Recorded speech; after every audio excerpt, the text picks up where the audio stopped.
All right, happy fucking Thursday, City Beautiful. I'm Jed Nico, your neighborhood-friendly Filipino. Welcome to the Blacklist Society podcast. My mission is to connect, encourage, and empower our beautiful Central Florida community, all the way from Orlando to Kissimmee. What I do is I interview artists, musicians, entrepreneurs, creatives, in hopes that when you get done listening to this, you would go home, you start to nurture and cultivate your very own creative outlets, your own businesses, your own brands.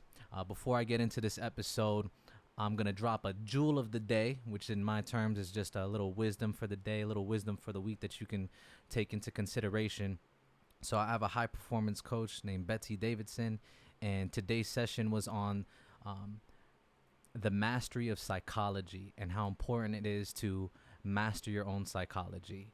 And have you ever had a failure that prevented you from reaching for more, a failure that you felt condemned by, a failure that you felt embarrassed of? We spoke about this today. Back in my early 20s, I attempted to start a car business, and I bought multiple cars. I racked up six figures in debt, and I blew it. I blew it so bad it put a strain on my marriage. I didn't know what I was doing. I ended up declaring bankruptcy in my early 20s. And I told my coach, like, man, that's something I'm embarrassed by. That's something that I failed at, that has knocked my confidence.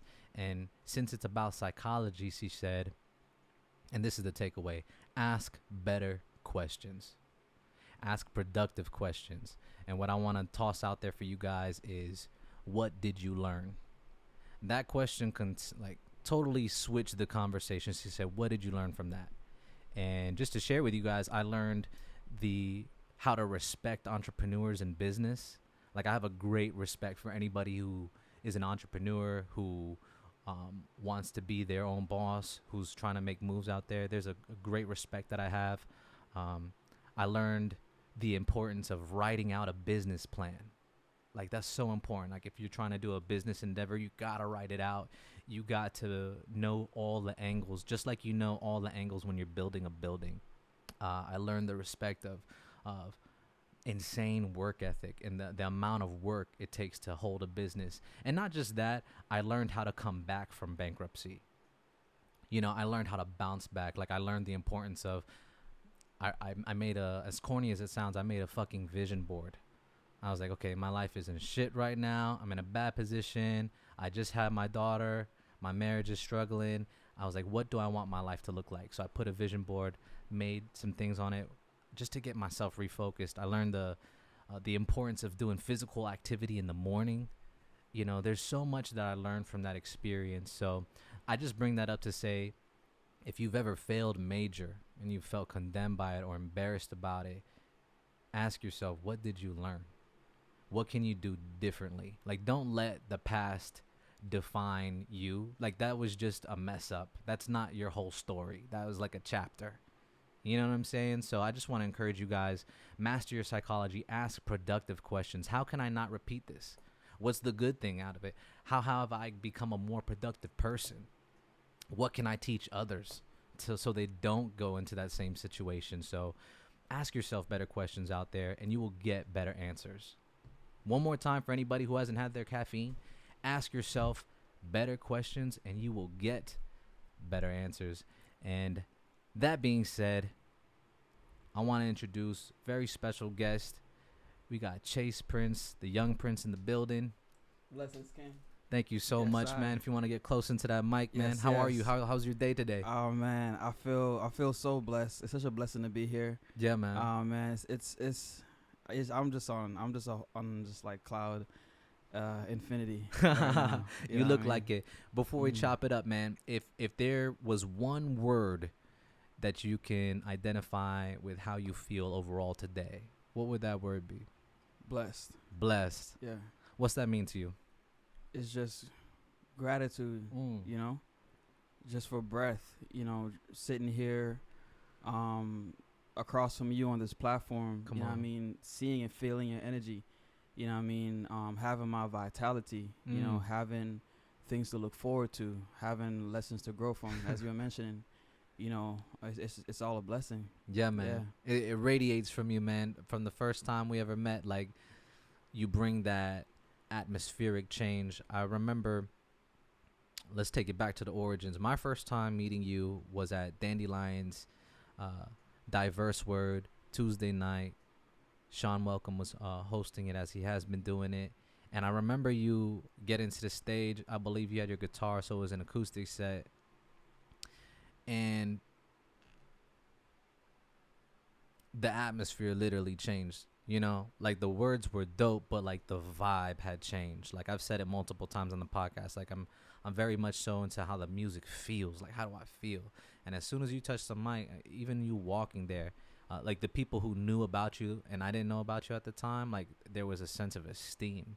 Like the atmosphere changed. So tell us about how you found the mic, your journey with music, and how you cultivated that kind of presence, you know? I see, my brother. Man, and that's really humbling to hear. You know, sincerely, because you know, for myself, it is really just humbling to you know, get a feedback that, you know, an expression coming from yourself can be so impactful, you know, and you know, as sometimes I do think about it, what it could it be, and you know, I find myself, you know, bleeding a lot, if that makes sense, you know, just in whatever I'm throwing myself into, it being, you know, a place that I can just really express and really let out, you know, emotions. And you know, the songs that I write, you know, mean a lot to me. So when I get into those spaces, you know, it is coming from, you know, whatever emotion I was bleeding at that time. I think it is that cycle repeats itself, and it translates into, you know, other aspects of my life, you know, and it comes from a lot of different things, you know, talking about, you know, inspiration and stuff like that, you know, growing up in Jamaica, my mom was also, you know, a singer, and that was one of her, you know, aspirations. That's so cool. Yeah. And, you know, I have pictures of her at concerts and different things, and, you know, she will always, you know, sing Dennis Brown's music to me. And wow. Yeah, and Dennis Brown's one of my favorite, you know, singers, and one of my favorite artists, you know. So I think for me, it was just always just a part of my life. And, you know, the first time I ever ended up, you know, voicing in front of people was, you know, when I came to the States, going to, you know, Harvest Church, you know, off of Silver Star and Powers, in Pine Hills. And, you know, I started rapping because, you know, that's what was in. And so rapping came before singing? Yeah. Oh, yeah, cool. Rapping came before I didn't singing. know that. That's awesome. Yeah. First it was dancing. He was dancing. Oh, like, so let me find out. Yeah, it was just like hip hop dance choreography. It was Michael Jackson. What? Michael Jackson was a huge. I remember getting up in front of my class and just doing the dances. Come you know on. What I mean? Yeah. So it was always creative in that aspect, and, you know, through hip hop I found, you know, songwriting and lyrics, and, you know, growing from there, you know, having an interest in the guitar, and, you know, getting a chance to learn how to play the guitar. And that was the know, first instrument there for you? Yeah. Well, you know, other than, like, you know, band class, you know, you know, picking the trumpet because everybody wanted to play the drums because the drumline came out. You want to play the drums because drumline come out, but you don't want to, you know, say, hey, I want to play the drums because of that. So you pick the trombone first, and you play. And decided to play. And if you couldn't play the drums, you were on the step team. I was on the step team. The step team? I did, because like there was a couple movies that came out with steps. Oh, so yeah, I went you got the step route. Stomp the Yard. Come on, man. Yeah, man. Stomp the Yard was a whole nother level, man. If people were crump dancing, stepping. What? Did you ever crump?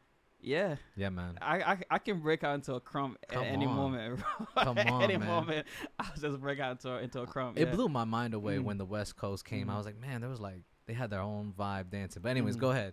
Yeah, so, you know, so from there, you know, just then, you know, gaining confidence in my vocal abilities is something that I never really had a lot of confidence in. You know, I remember specifically because, you know, I asked one of my aunts when I was younger, you know, she thinks I can sing, and she said no. You know what I mean? And that's all, even to this day, it's like, it's always one of those things that, you know, I'm still proving my vocal abilities, you know, every time, because, you know, I'm always like, you know, was she right? No. You know, but, you know, so for me, it's just, and I just found that space, you know, where I can tap into, and, you know, it just seems to open up opportunities in a way, so you just kind of lean into it. And everything else is based on, like you say, the how it's received. But it's just I just in this space, just falling into this space and just pouring out into it, in whatever aspect it be. Yeah. When did you leave Jamaica to come here? So the first time I came to the States to visit my father, who came to the States, I was 8, and I came for a short period of time. I went to half a semester at Hiawassee Elementary, off Hiawassee, and then I went back to Jamaica up until I was 11, 12. I came back in the 6th grade again, and I would bounce back and forth for a while up until 15, 16. Oh yeah, back and forth. Yeah, like going back to Jamaica, whether it be for the summer. Okay. But for the most part, I was going to school in the States, and I kind of stayed here permanently. Like 15 is like, okay, I'm like in America. You're in Florida. So, I mean, this podcast is really dedicated to Central Florida and to creatives everywhere, but we don't really get to hear too much about other regions. Like tell the audience a little bit about like what was Jamaica like for you as someone who lived there, because like I visited, but it was like Montego Bay, like what I'm saying, which is a beautiful place in Jamaica, but you got to see it from a different perspective as someone who's born and raised there, someone who lives and who's so into the culture. Like give the audience a little taste of what Jamaica is like through your eyes. Man, Jamaica is everything, man. It's home. It's a different pace, It's in this island surrounded by water, and it's so vibrant in so many different aspects.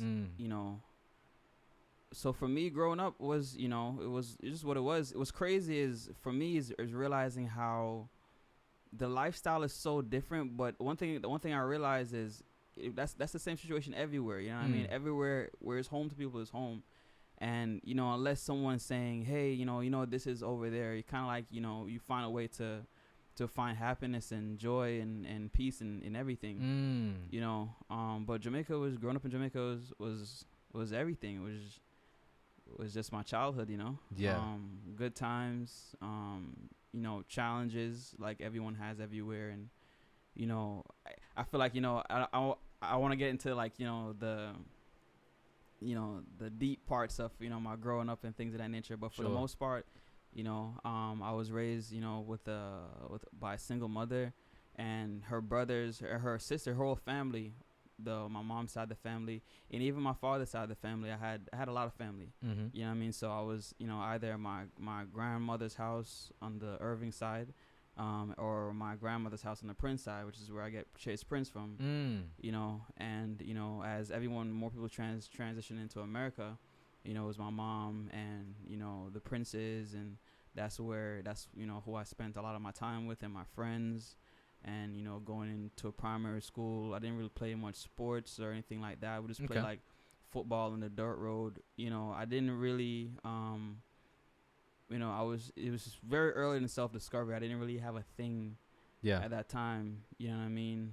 You're just like living life at the time. Yeah, just living life. Simple. Just, playing football until I saw my mom's car pull up and running back home before she catches me, which she always did. And were you near the beach, like where you're from? Yeah, Helsha Beach was like a walk. Helsha Beach? Helsha Beach, yeah. What's the name of your city? So I grew up in Greater Portmore, St. Catherine. Okay. St. Catherine is the parish right next to Kingston, which is like everybody knows the capital of Jamaica. And so St. Catherine is the parish right next to it.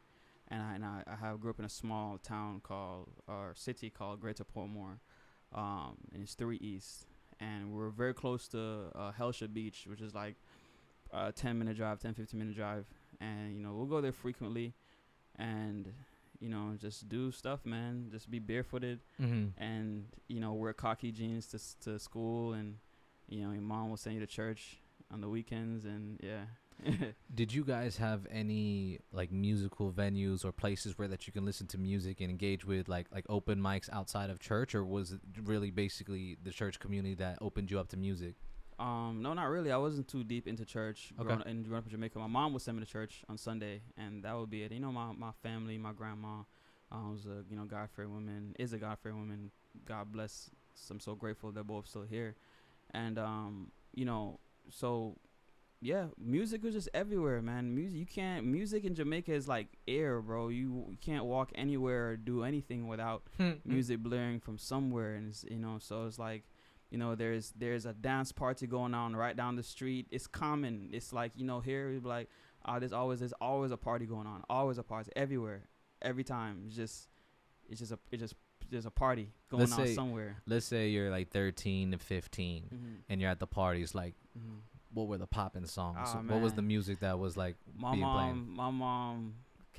My mother kept a very tight leash, man. I was not going. I was just hearing everything. I wasn't going to any parties. Okay, gotcha. The closest they would get is like when P next door, she had a shop and she would throw her little get-togethers and stuff like that, her parties, and I was allowed to go to that one because my mom can just look right outside and see me. Nice. But that was about it. You know what I mean? That was about it. Yeah. I could just see her peeking out the windows. That boy there? You know what I mean? Cool. My mom would literally tell me I could go play for 30 minutes. My friends would come call me, and it was crazy because in Jamaica they don't ring your doorbell or nothing. They just cheers. You're inside just hearing people yelling your name, and you go outside, everyone's summoning you to come play, and they ask my mom, she says 30 minutes. So you go once that gate opens, you hit it hard, because that 30 minutes is coming, and you come back drenched. You know what I mean? That's awesome, man. Yeah. Talk to me about food, Jamaican, because I fucking love Jamaican food. Thank God for Jamaican food. Like, what was the thing for you growing up?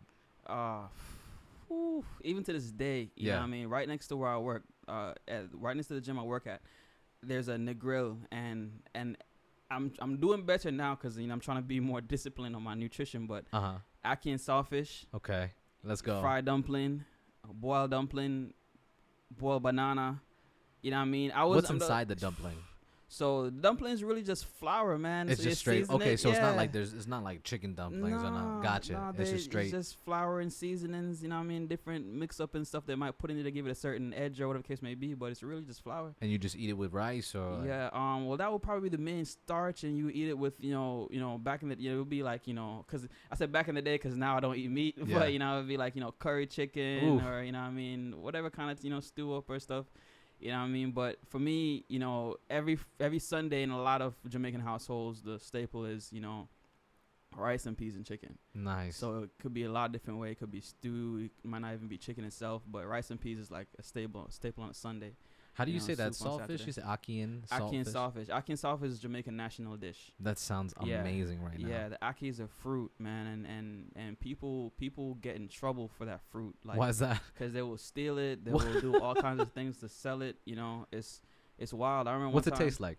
It tastes like, it's a good question. I'm not sure what I would compare it to. But is it starchy like a banana? Is it fruity like a berry? It's very soft, and it's very much like what you season it like. But it has a unique taste and texture. Gotcha. When I was younger, talk about the ackee tree. Next door to my grandmother lived. There's the ackee tree. The neighbors had an ackee tree, and I guess some people wanted the ackee, but they had dogs. So one night we hear the dogs like squirming, all this kind of stuff, and we wake up the next morning, we find the whole yard, man, dogs everywhere, just poison. They poison all the dogs to steal ackee off the ackee tree. Yeah, all the dogs, man, and that's some ackee. You know what I mean? So it's crazy. They're getting gully it's not over even funny because RIP, because for real, RIP my dog, because I really love animals, and I was sad, I was distraught, but just to think about like how serious that fruit is, what I mean, the length people will go to, but yeah, man. And so every Monday and Friday morning, I haven't done it, I didn't go this morning, and I don't believe I went. I might have gone last Friday, but ackee and sawfish, with some boiled dumpling, with some boiled banana. That's pretty much what I go with. I don't go too crazy with it. I might get a fried dumpling or something like that. But gotcha. Ackee and sawfish is my go-to breakfast. With roast breadfruit or whatever you wanna give it to me with. But yeah, I love the island flavors.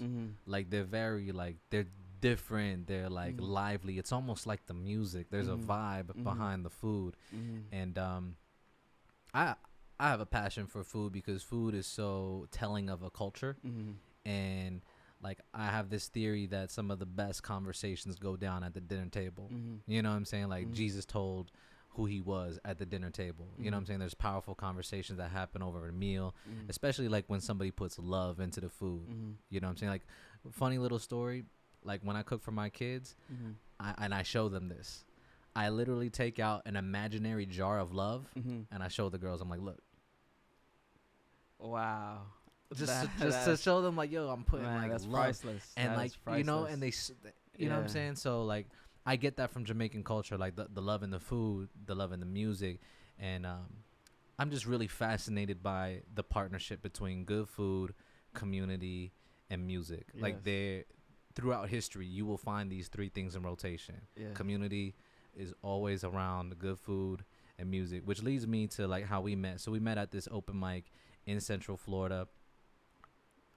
Tell us a little bit about like how you started performing in Central Florida. What was your journey like, coming from Jamaica to being like, hey, I want to jump on the mic, I want to release my sounds out here and like just let my voice be heard? Yes, definitely, my brother. And I just want to say that was a beautiful transition. I love how you conducted that, bringing that there. That was nice. That was poetic. Seriously. Thank you. For me, it's how did I end up at Dandelion? You know. Or what drew you to the mic? Let's go from there, and then that'll probably get us into Dandelions. Starting rapping at Harvest, and from there, I remember I would do we did a big man on campus at my high school, which I got first runner up, which I should have won, but to this day, man, they robbed me of that. Killed that performance, yo. Killed that performance, man. But some politics with our class president, you know. We'll have to hash out the videos. Shout out to my brother. I saw him at Publix, and I was just talking like, you know, good vibes, man. Give him that shout out. Give him that shout out. Shout out to my brother. Shout out to day my brother. one. Yeah. Chase Prince day one. You know what I mean? Not that. So that was the high school. Our high school senior president. His name was John. He's a really dope dude, man. Really dope guy, and so yeah, he won the big man on campus. But anyways, I'm over that kind of. But you know, this moments just being in front of people, and you know, just expressing. You know, I got into drama my senior year of high school. Yeah, I got into drama senior year of high school with my boy Gio. And, you know, we got a lot of lead roles, and it was just a dope experience to just express yourself. And I guess it was something that, you know, in so many different, you know, avenues that I was just trying it out, you know what I mean? Yeah. So it's rapping, then it's singing, and it's playing the guitar, and you know, it's all these different mediums, and it all just felt so natural, you know. So it just translated to after high school, you know, I started playing in the band, Flows Like Wine. With Josh. Flows Like Wine? Yeah, that's the name of the band. You know what's crazy? We got that from the movie Dumb and Dumber. With Jim Carrey. Yeah, when he's like, I just want to go somewhere where the water flows like wine. And there's something about Aspen. And then we're like, yo, that's dope. We should. It's the name of the band. Wow. Flows Like Wine. You know what's crazy is it sounds so like deep. Yeah. And then to hear you say it came from yeah. And you know what? You know, let me now, because it's a while ago. So either we came up with the name first, and then Josh linked it to that scene, or one of the two. But that's the name of the band, and we used that sample. Name. Yeah. And man, yeah, and we make a shirt out of that. Oh man, we performed all over the city. Oh really? Yeah. How old were you at this time? This time I was 19, 20. Okay. Because I remember we got an opportunity to perform at Universal Hard Rock.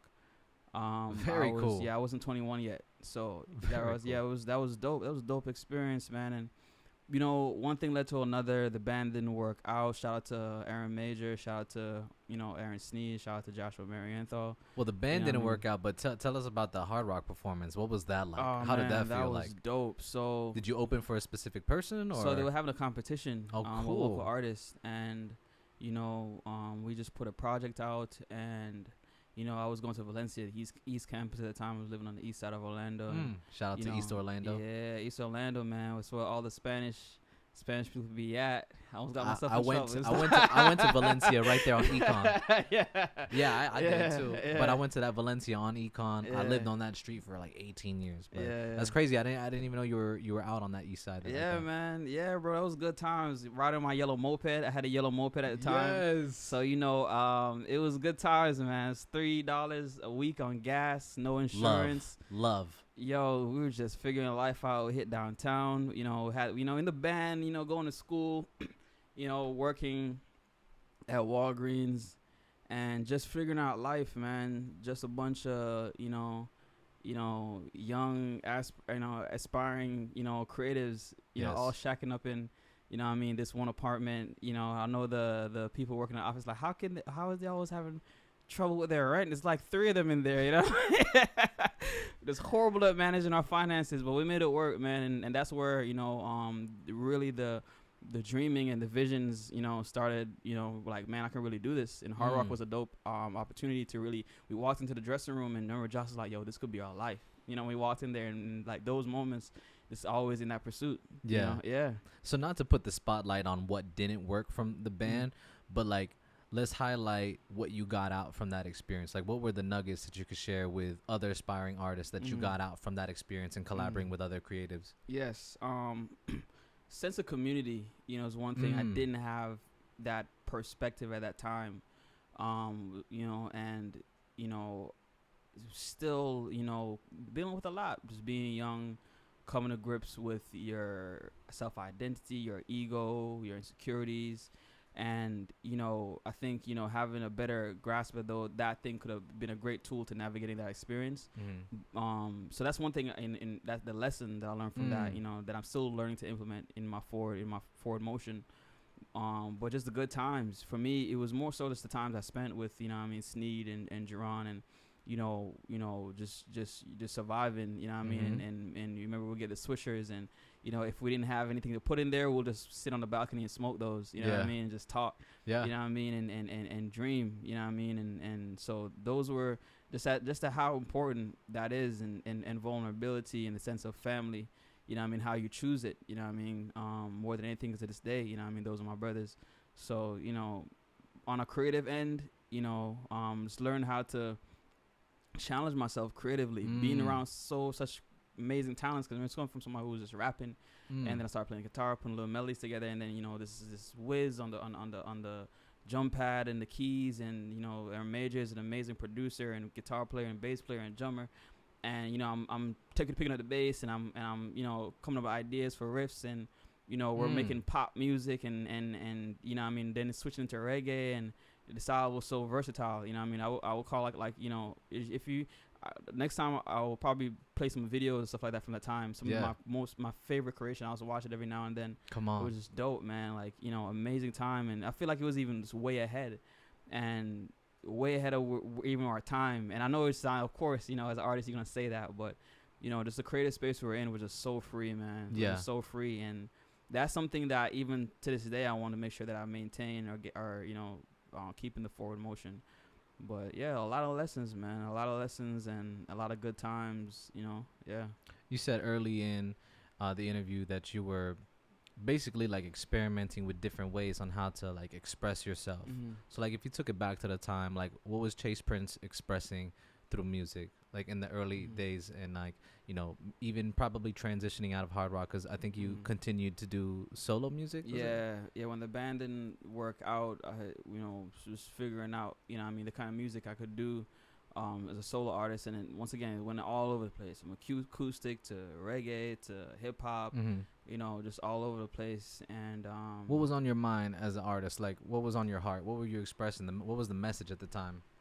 Because I'm sure it's probably evolved. It'll be all over the place. It'll be just raging ego. Then it'll be like a love song. Then it'll be something political. Just however I was feeling at the time, I would just put it to a melody or instrumental or and it was just all over the place, really, man. Creatively, but that's where the best stuff comes from. When you could be all over the place like that. Like a lot of the time when I was creating music, I was very focused on what the audience reaction would be, but like in a space where you created, you were just talking about what was going on in your heart and in your mind. And that's something that I got from the Dandelion community, because when I heard artists like yourself, the comedians, the singers get on the mic, I literally had this epiphany at Dandelion. So thank you to Diverse Word and Sean Welcome for that space, because when one night on a Tuesday, I got the epiphany that I was like, man, music is an opportunity for us to express our truth. Like, let it stop there. You know what I'm saying? And it's like, to express your truth, even though it may not be beautiful, but to express it in a way that's beautiful, like that's so powerful. And that's one of the reasons why I do this podcast, and just to give more language on why I do it, why I showcase artists and entrepreneurs, is because there's like a there's a transaction that happens between an artist and an audience. Like, an artist has to confront his truth, and he has to create the most beautiful masterpiece from it and just bare his soul. And then the audience gets a chance to like hear it and be impacted by it, where the lesson that took you maybe 3 years to learn, you said it in a lyric and they received it. You know, it's a transfer. Like, you're sharing history, and it's a beautiful process. You know, I can't tell you how many times I've sat there and listened to artists just like you, and even yourself, and just been impacted by like that line and the energy and the motion behind it. So that's why I love creating this space. I love diving into the story, and it gives us a clearer picture of your work as an artist, you know. And in that time when I met you at Dandelions, I remember shortly after that we chopped it up at Three Mask. Shout out to Three Mask. And you, at the time, you were telling me about your business, See the Meaning. And I remember you said one of the lessons you got from that band was you didn't have a sense of community. Like, you realized the importance of community. And when you were explaining me the early stages of See the Meaning, it was very community based. And you're still very community based. So talk to the audience about where that heart came from, where that focus on community and the bettering of the community came from, because that's not something a lot of artists share. That's a very unique thing that I believe that both of us share. But tell us about that heart, where that come from, where do you see that going? And you know, these seeds have always been planted, you know, by my mother, by, you know, the church I went to, the different things they allowed me to do in that space. And, you know, but, you know, as you go through life, you're still putting it together. You have all the tools, and you're still figuring out how to build your situation, you know what I mean? But you're given the right tools, you know, or at least I was given those tools of understanding how valuable and important community was. And the time See the Meaning, you know, was definitely a turning point in my experience, where previously to that, I was living at a very different pace. That was definitely that path was destructive, and was very I want to say lost, but yeah, in a sense, you know, knowingly lost, I guess. And like, you weren't living in your purpose. 100%. In a sense, you know, I was doing things I was happy and passionate with, but definitely not in the way I was supposed to be doing it. Gotcha. You know, and it was crazy because so, you know, I had this experience in East Harlem. So first I'm talking about it. I guess I'm really, I want to there's people hearing this. Yeah, man. You know what I mean? But speak your truth. Yeah, I had this experience when I was in New York, and you know, I believe that I smoked something that might have been laced, and I had to sit through it. You know, I felt like I was, you know, seconds away from being like, you know, that person you see just talking to themselves, you know what I mean, out in the streets. You were riding that wave. You were like on the cusp. Oh man, you know, so many thoughts were rushing through my head. Cause you know, one, you know, being thrown in this mental space without anticipating it. You know what I mean? And you know, and yeah, I'm assuming it was probably like crystal meth or angel dust. I think it's angel dust. It wasn't crystal meth. And a friend said that based on what I described. So it's like, you know, maybe it was like angel dust or whatever the case may be. And, you know, I was having all these anxious thoughts, and it's like, his voice hit me. It's like, fear is not a god. And it put me in this calm state where I went and sat down and just wrote it out. And had fear is not a god. Yeah, fear is not of God. Fear is not of God. That's so powerful, bro. God. Yeah, fear is not of God is what I heard. And I went and sat down, And all these thoughts rushing through my head, and one of them was, one of the thoughts was, because of how I was living at the time, it was like, oh man, you're in hell. And I was like, came to this place like, well, what, if I'm in hell, freaking out, it's not gonna change anything. So I just continue sitting down and continue writing it out. And man, just had a conversation with awesome. God. I had some deep conversations, not even deep, but some self-realization conversations with the Most High. Come on. And when I came back home, my whole perspective on life was, different from that moment and in my forward motion. So I, a lot of the activities I was partaking in, I stopped, and my lifestyle changed, my diet changed. And really, yeah, and it stemmed from that experience. Yeah, that was the fork. That I guess it was. You were saying the perspective and some of the knowings and things are there, but this was the moment that I can't deny that there's something way deeper happening, because I came face to face with that. You know what I mean? Internally. You know what I mean?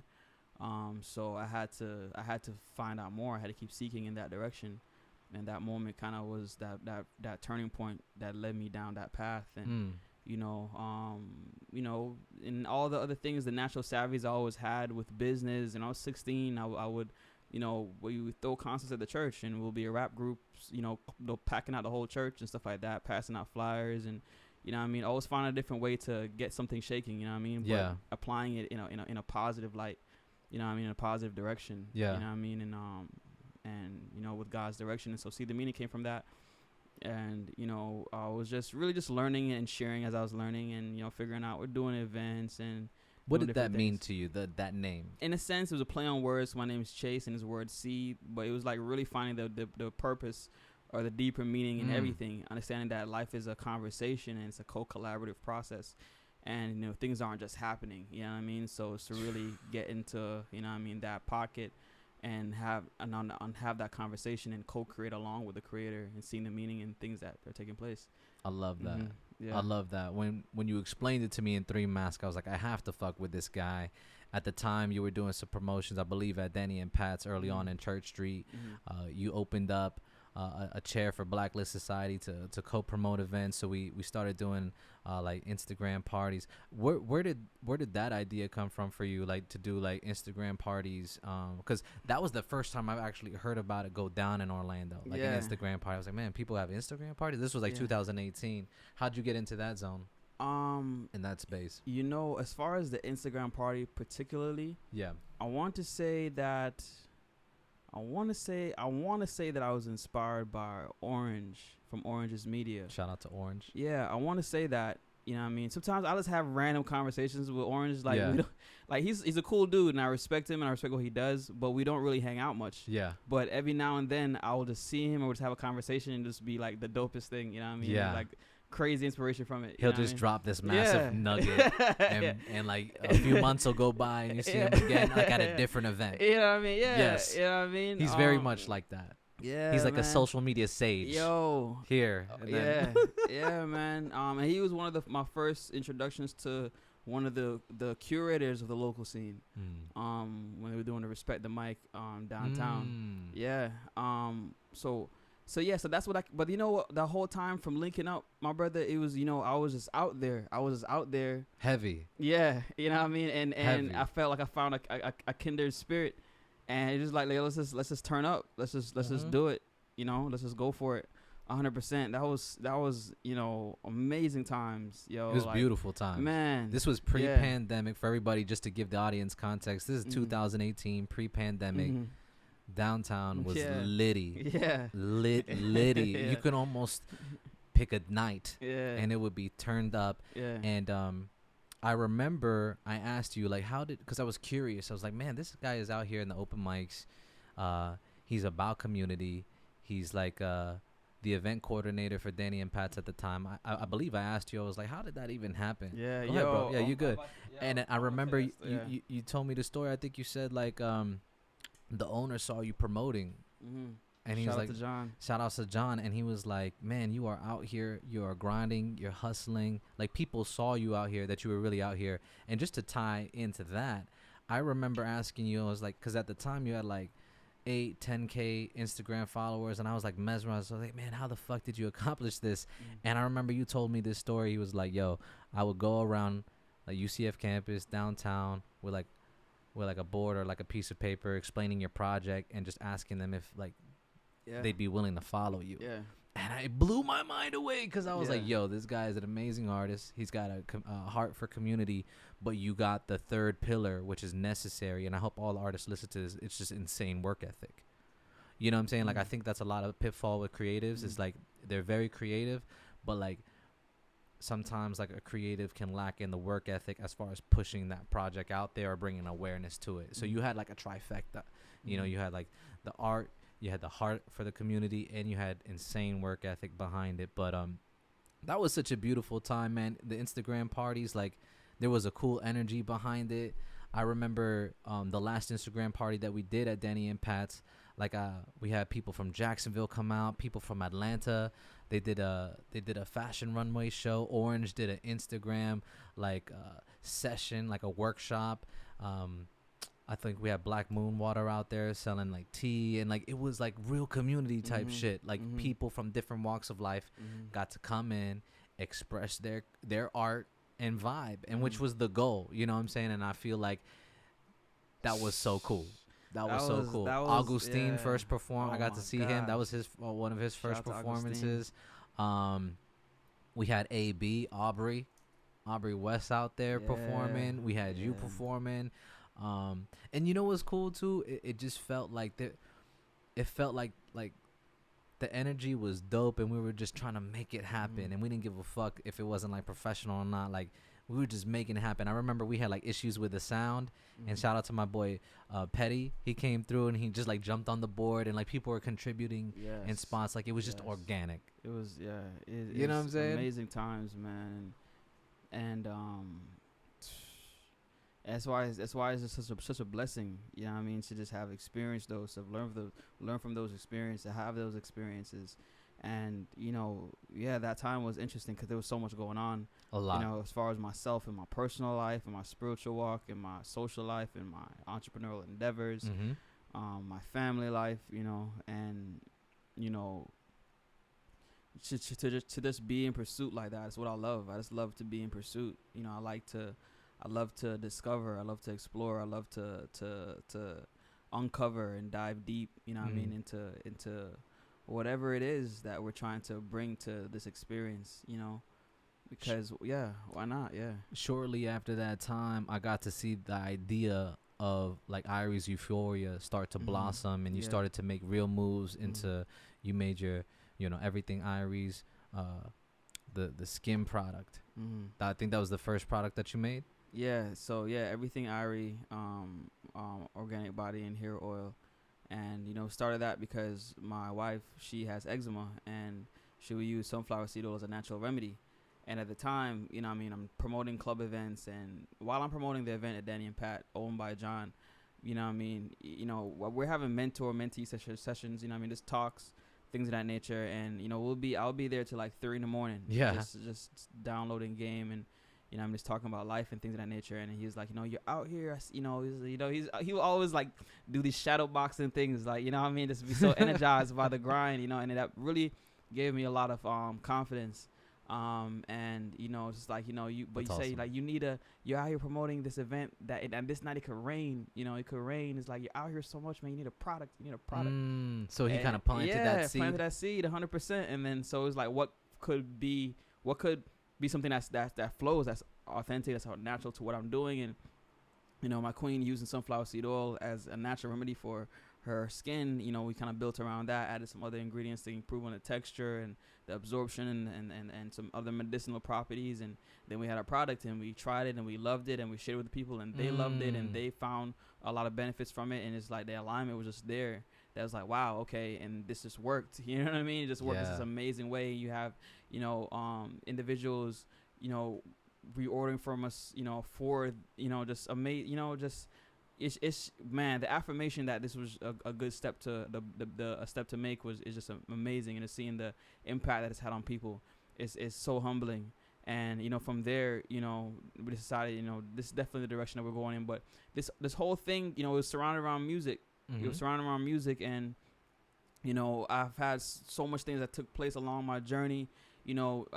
Spent a few months in Atlanta expanding the business, and I came back, and even the whole time I'm training, I'm working out, which was a thing I started doing a very low point in my life when I was experiencing a lot of anxiety, depression, paranoia, and fitness became my outlet. And then while I'm downtown selling my products, I meet the GM for LA Fitness, who invites me to come sell in the store, and I go to sell in the store, and they like, oh man, you're good at this or sales and engaging with people. You want to be, they offer me a position, so I got certified as a trainer.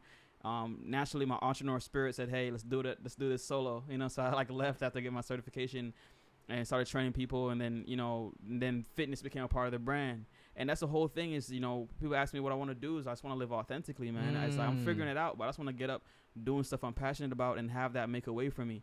And that's just really it. It's not a business, it's my lifestyle. That's what I'm doing. Absolutely. And to have that, to see any resonance in that is beyond a blessing. It's beyond a blessing because it's just so much a part of the flow, and God has just been guiding us every step of the way. And from the things that we have coming up, things that we have going on, and music is a new space that I'm incorporating back into it, because first it was like locking in on getting this into fruition, and now it's like my old love, music. You're like, okay, I've made a spape for you.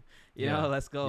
Let's blend it all together beautifully, and let's see what life has in stores. I really like to produce some short films, and really do a lot of things on a lot of different levels. Impact the world on a lot of different levels. And I have my younger brother who God's willing will be transitioning to the States and staying with me, and I'm looking forward to that experience and that chapter. Let it be done. And yeah, man, I just got married a few months ago. Congrats.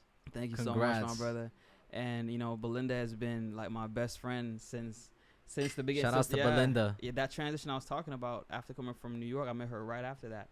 And she's been my best friend since. And just the love of my life. And we recently made that official, and we're just planning our life and our future around our passions, and being patient with each other and growing with each other. And we had a therapy session last Thursday to work some things out, but I'm learning that life is having things to grow through and overcome, and being at bliss is not an anomaly. I feel as if there's this expectation that it either has to be this or that, and it's like, no, I'm realizing that this is the love of my life, and we're also talking to a therapist. It's like and these things can't coexist. That you're extremely in an abundant state, but have work to do. Like whether it's your business, whether it's your fitness, whether it's your spiritual walk, you can be growing immensely, deeply, spiritually, coming to know yourself, and still be dealing with your anger, and still be dealing with your depression, and still be dealing with all these different things that are not even yours to begin with. But it's not an anomaly to have work to do. And it's not a failure if you have work to do. Absolutely. Yeah, it's almost like a part of the process, and 100%. not in the sense of like, oh, you're expecting a hardship, or you're expecting, because it's all about our emotional attachment. I was talking the other day where, I'll have, I'm sitting down with some individuals, and I feel like someone's energy is not where I want it to be. I'm not feeling it. And I leave that day, and my mind's obsessed with this, and I text the person or call the person or whatever the case may be, and I'm not getting the responses I want. I completely forget that there's other entities that was very much present, very much engaging, very much uplifting, that I'm so focused on that aspect, where it could be as simple as God is saying, yo, you don't need this right now. That's just it. You don't need this. That's just it. That's all it was. But the emotional turmoil came, it was self-inflicted. So I'm saying is life comes with challenges. So here's a communication situation that we're not understanding. Now I can sit here and be like, oh, right, and create this emotional turmoil, or we can grow through it and still be in a happy place, and still be at love and in love. And the same thing with our life. We can have obstacles and things that we have to overcome, and not have it, oh, this is a struggle that I have to reach into the depths. And no, just this is a situation that is an opportunity that God's the Most High is giving you to grow from. You know what I mean? And that's all it is. Like, yes, you know, okay, awesome. Yes. The level up is here. You know what I mean? Yes. This is we're getting stronger. Okay, you know what I mean? Like, yes. you know, it's all about how we look at an approach. And I'm trying to incorporate that more with, so when I have an endeavor or an event or something that doesn't work out how I want it to work, it's all just a part of the experience, man. It's not time to boo-hoo or whatever, you know what I mean? It's time to be like, okay, well, this is what I need to apply to my forward motion. This is what I need to learn from this. This is what I need to be present in, because sometimes it's not even about what comes from it. It's about the relationships that are built. Yes. Probably had nothing to do with, like, you know, that jerk chicken spot is never going to happen, but that person you were planning it with, you know what I mean, is going to be the person that, you know what I mean, you do something amazing with, and all these different, so that it's all a blessing, man. You know, one thing that's common in that whole transition that you explained, though, is, and it's something that definitely, like, attracts me to you, but it's your growth mentality. And what I mean by that is the ability to take obstacles as an opportunity to grow. You know, because when early in my stages growing as a young man, I used to get, like, bitter at the obstacles, you know, bitter at the financial struggle, you know, bitter about being on food stamps, you know, bitter about not giving this type of opportunity. And now that I'm 31, I'm finally in this place where it's like I can take the obstacle as an adventure. Like, especially as an entrepreneur, like, I find it fun now to face obstacles as an adventure. I'm like, hell yeah. Like, this is an opportunity for me to show the fuck up, to learn something new, and to like there's a sense of wildness behind it. Like, yo, like that, like to any artist out there, you are going to encounter obstacles, is my advice, and I hope that you get it from this man's story. Like, take it on full-heartedly. Don't fight your obstacles. Embrace them. Use it as an opportunity to grow. Look for the solution. That's what I respect about you. You were always looking for a solution. And I want to bring it back to this one time. We did an Instagram party, and I think that night we made like $80, or we were in debt $80. I remember walking back into the club, and it was so cool. I saw you with your drink in hand. I think it was like a Coke, because you weren't drinking alcohol at the time, and you drank it, and you looked at me, and you looked back down, and I knew exactly what it meant. We didn't do as well as we thought, but I bring that up to say, like, you were so calm about it, and you're always looking for the pivot. You were so humble and always, like, looking for the solution. Like, it's so important to have a solution-based oriented mind. Like, if you will find what you're looking for. You know, if you ask yourself, how can I pivot? What can I learn from this? You will find a way to pivot. You will find a way to learn. Like, you pivoted into everything Irie. You made your wife's problem into an opportunity to bless the community.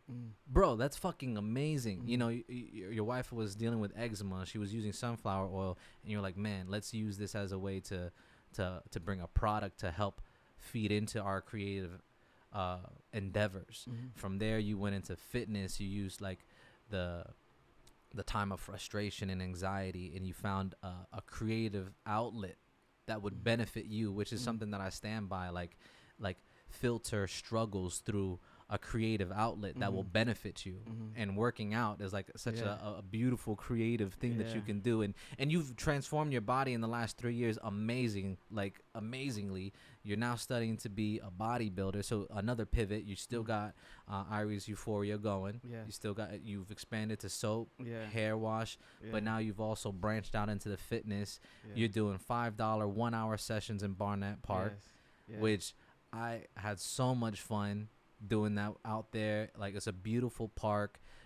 Your workouts are amazing. It definitely activates the body. The sound, your playlist is awesome. Tell the audience a little bit about what you do out there in Barnett Park. Oh man, it's a vibe. And even that, you know, was, you know, in the middle of quarantine, you know, I got let go by my job. I'm a trainer at Planet Fitness, and the gym closed down. It's open back up now, glory to God, but it was shut down. And, you know, so what do we do? And, you know, myself and my queen, fitness was, like, you know, one of the things we wanted to do together a lot more. So we just get up early in the mornings, because she was still working, and so she clocked in at 9, and we get up early. So they get up early to be at the park, and we work out with her at the park. We come home, and then we just started inviting people, and, you know, that's how that whole endeavor came about. And so it was just, you know, it was just something fun to do and something that we're doing for, our living journey. authentically once again. 100%. And come on. And from there, right now we're transitioning into, shout out to my big bro Tim at 3 Mass. We're going to be, doing an event there every Friday. Belinda will be doing a dance class, and we're contemplating the different classes we'll be having, but it'll be from 7 to 9. And I'll announce that more, maybe hopefully we can come back and do another interview. That would be a blessing. Please. But that's the transition from, the events at the park into 3 Mass, and taking that platform to another level, to where we can like just create and do a lot doper stuff and have all the equipments present that we need to make that happen. But yeah, it's just been a blessing, man. It's crazy. I was Hannibal, the comedian. Collins, is shout out to Hannibal, man. The funniest guy in the city, and in my humble opinion. And the Jimbe, it's the Jimbe for me. Oh man, and he was doing a bit. He was doing a bit last Monday at 3 Mass. Poetic Mondays at 3 Mass. Plug from 8 to 10 p.m. 3 Mass. Pull up every Monday. He was doing a bit, and he's talking about people who lift weights, bodybuilders, like crying. That's why they go to the gym, because they can cry because you're sweating. You can't see the tears over the sweat, so that's why we work out so much. That was the joke was. But what's crazy is like there was so much truth to it. You know what I mean? Because it is a lot of pain, at least for myself, and I know other people on the journey. When I sit down and have a conversation or stand up and have a brief conversation with someone working out, you know what I mean? It is something that, either something someone's going through or whatever the case may be. And sometimes, someone just likes to be healthy and fit, but they're channeling something through it. Come on. There is a pain that we're dealing with, that we're facing, that we're working through. You know what I mean? And, I never really put into that concept, you know what I mean? But in a sense, that's what we're doing. Every rep, those when you feel like quitting and, and you're winded, and you have one more set, and there's no one telling you to do this one more set, you know what I mean? But you need to do it, you know what I mean? And the feeling afterwards, knowing that, what I'm saying, it is in there. No one can take that from you, you know what I mean? Yeah. And it's, man, and that's just what I want to build and share with people. When people come into the gym, whether it's where I'm working or someone I meet through this journey, and I see that, and I'm like, oh yeah, let's go, because I'm familiar with that space. Matter of fact, I'm still dealing with that space. You know what I mean? Let's go. So it's so important. It's so important, and it's deeper than I'll walk past the mirror and be like, damn, like where those arms come from. But for the most part, you know what I mean, it's always been a mental or an emotional journey that's been mind blowing, man. Just to know, because you don't question it, because you did it. That's one thing I want to highlight for the audience too, because it's been pivotal for me in the midst of pandemic. Like when pandemic happened, like I had major like confrontations, opportunities for like anxiety and depression, family pass away, and I gravitated to focusing on the body. And so I want to like highlight that to the audience. Like it's like physical alchemy. Like when you're going through anger or frustration, it's like energy, and you need to displace it somewhere. So when you displace it through the art of working out, you are now transmuting that negative energy into something that's going to build you up. So I just want to share that with the audience. Like, and a lot of people don't know this about me, but like I have like inner turmoil struggles with anger. Like it's one thing that I'm continuously working on is my anger and how I deal with situations. And working out, exerting your body, doing something fucking hard is the remedy. Joe Rogan says, or I think it's Joe Rogan or David Goggins. He said this thing that the demons shut up after a workout. They tend to get really quiet. All the frustrations and stuff after you like go really fucking hard. Like that time I went out there with you, I was about to throw up. Like when you go hard and like you get that energy out and you come back to yourself, you come back to your place of peace. Like I shout out to Robin NYC. She's a Peloton instructor that I've been following, but she says that thing. She's like, working out is you protecting your peace. Come on, man. Like there's some fire on that. Protect your peace out there. Before we transition into you just closing out with a song for the audience, what's any last message you'd like to give to your followers, to the audience out there? Any last words of encouragement, anything that you feel like that could benefit the people in these times? Man, keep your eyes on God. Keep your eyes on, whatever dynamic, or, I was gonna say dimension. It's been my new word. But in whatever capacity, God resonates with you. Keep your eyes locked in on that, because that's really, what it's all about. You know what I mean? Like I said, life is not just happening. You have to, we have to, one, take accountability and take grasp for everything. There's nothing that, we cannot take accountability for. There's nothing that we don't have the power to influence. You know what I mean? And then, knowing also, things that, that are out of your control at the same time is also another bliss. But it all coincides. It's like, it's in your control because it's not, you know what I mean? So yes. that's the piece right there. You know what I mean? Knowing, just knowing that this life is happening for you. You know what I mean? That you can co-create with the Most High God. Keep your eyes focused on the Most High God. For me, it's like how I apply it to my life is, I have this, I'm negotiating this, you know what I mean, venue event, and I'm feeling very abundant about this opportunity. And, then my our like maintenance guy just does some like something really silly, you know what I mean? And I wanted to, I felt angry about it, and I wanted to, do some things that probably would have been the wisest thing to do. And as that energy was coming, I had to bring myself back to God. I had to realize that these things, it's like the distraction pulling my eyes off God's divinity, God's abundance, God's love, to locking on something that's not going to feed anyone in any way, shape, or form. So I always try to remember that no matter what I'm going through, to just keep my eyes locked on God, and that's going to be the light and navigator of my path. Come on. Because anything else outside of that love, outside of that passion, outside of that direction is essentially a distraction. And we can take side missions if you want to, but at the end of the day, we got to live intently, and that's where the accountability comes from. It's just all our choice. So that's my, if I had to give an advice, is keep it locked in on the Most High, in the capacity in which you have found and discovered the Most High. Absolutely, man. Mm-hmm. Where can people find you? Can find me at you can just go to my Instagram, Chase Prince Art, ChasePrinceArt. You'll find our business IG in my bio. You find our website link in my bio as well. And we can start from there.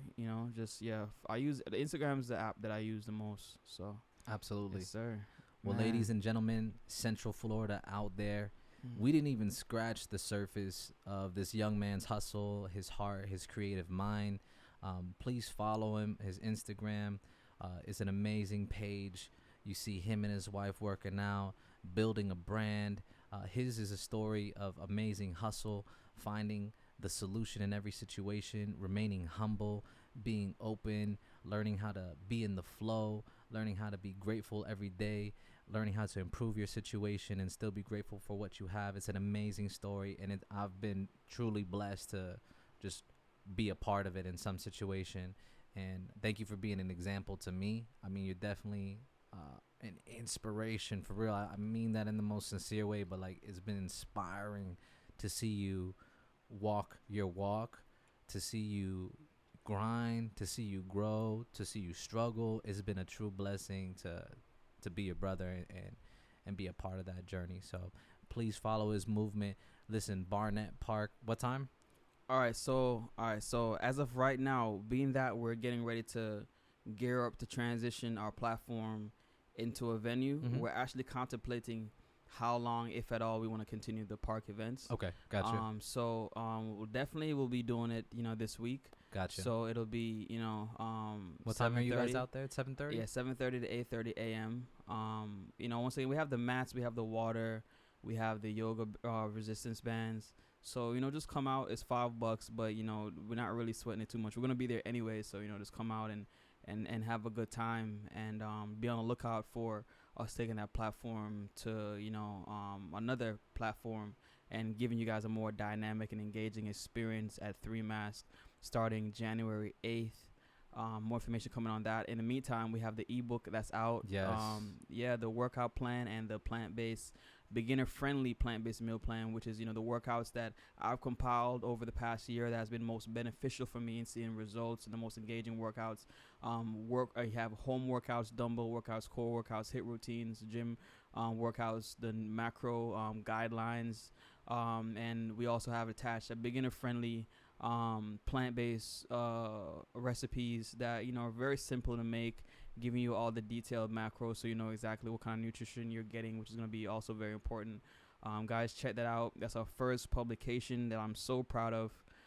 Myself and my wife Belinda, that we put that together. And products, we're going to be expanding on our products ASAP, so be on the lookout for new products, new lines. We're actually going to solidify our eczema line, because we've had a lot of individuals and families finding a lot of relief in that. Yes. As well as, the, everyday moisturization, keep you nice and moisturized, the Body Hero All the Hair and body wash as well. And, we want to, get into, with so many avenues we're going to be getting to, and right now it's just a cusp of it, man. It's just literally just like, like it's like we have a day's work ahead of us, and we just hit, the alarms went off. You know what I mean? Absolutely. Yeah. So I'm definitely so honored to be here, man. This is dope. This is I don't know, this is dope, man. This is the first time I've had an experience like this. I've done a podcast before, but experience like this, got the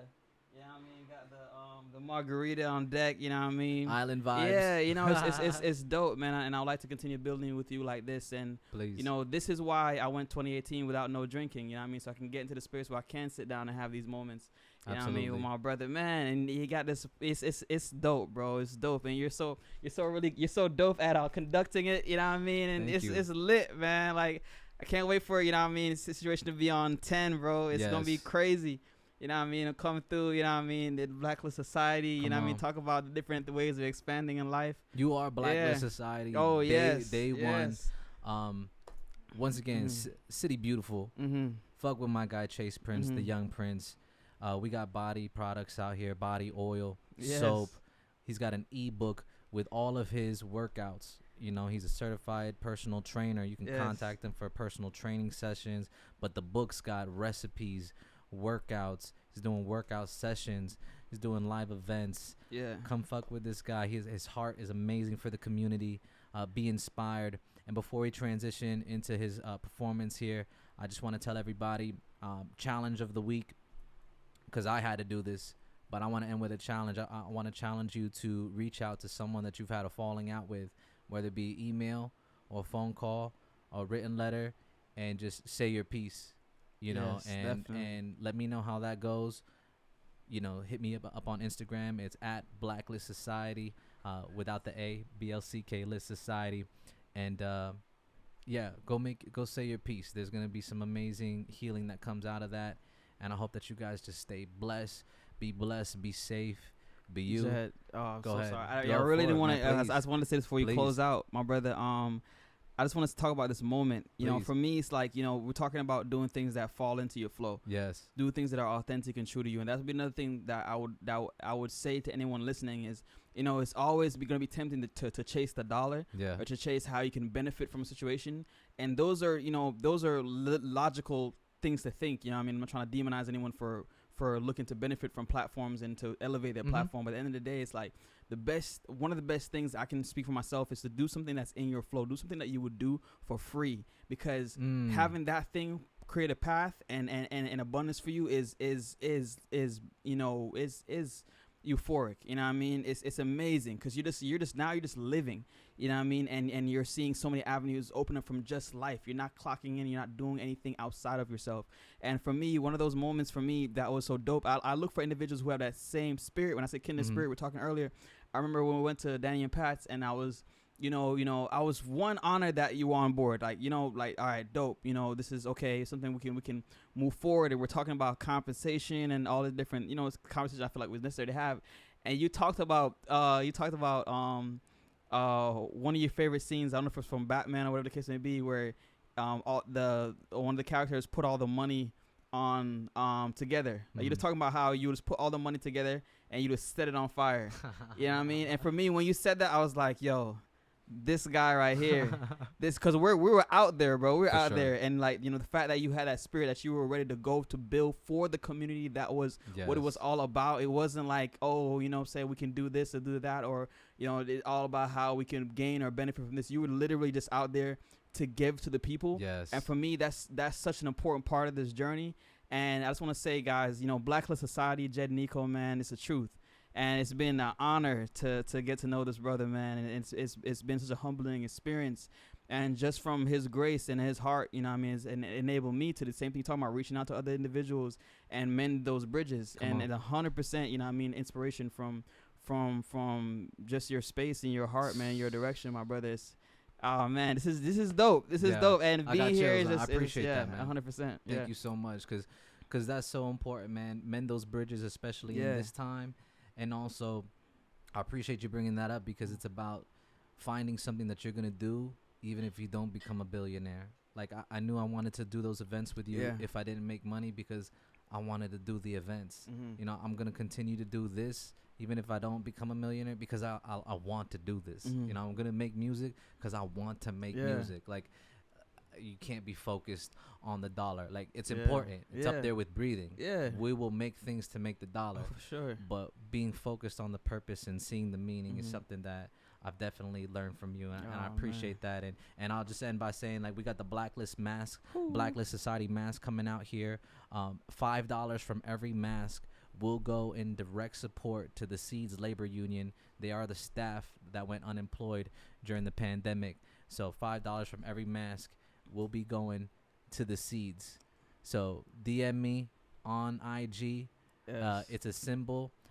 This right here is the Blacklist Society logo. For me, what it means many things, but it's a symbol that celebrates Orlando's underground creative community. It's a celebration of the creative eye and the artistic expression to see outside of the box.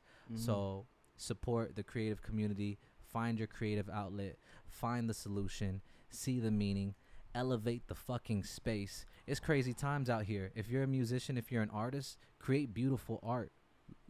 Focus on the conversations that you're having. Let these conversations edify each other, speak blessings over each other. And once again, be safe, be blessed, be you. Yes. So you don't know Chase Prince, the Young Prince, coming at you live and direct. Here's a song called Yours. I wrote this for my wife and beautiful queen, Belinda.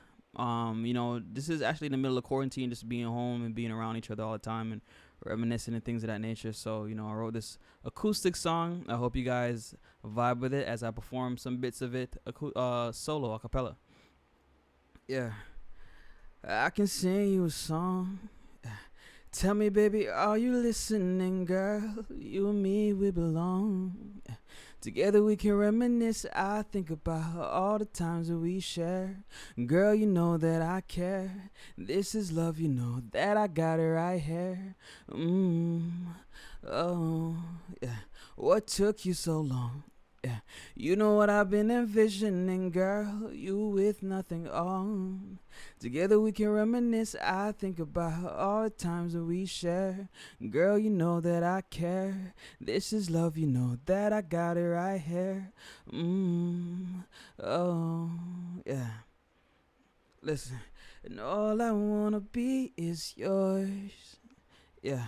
So baby, if you're keeping scores, it's true. You know I always need some more. Yeah. And all I wanna be is here with you. And all I wanna be is yours. Yeah. And baby, if you're keeping scores, it's true. You know I always need some more. Yeah. And all I wanna be is love sick. Hey, you girl, come wine upon a tip. I feel confirm that your heart is equipped. Cause love stand firm in a fall and a slip. Boom. Give me the wine and dip. Get me off of all your pump behind and grip. Hey. So yeah, man, that's it. It's a little snippet. Yours coming at you guys very soon. Shout out to Blacklist Society for having the Young Prince. Until next time, guys, stay blessed. God is love as always. Ra!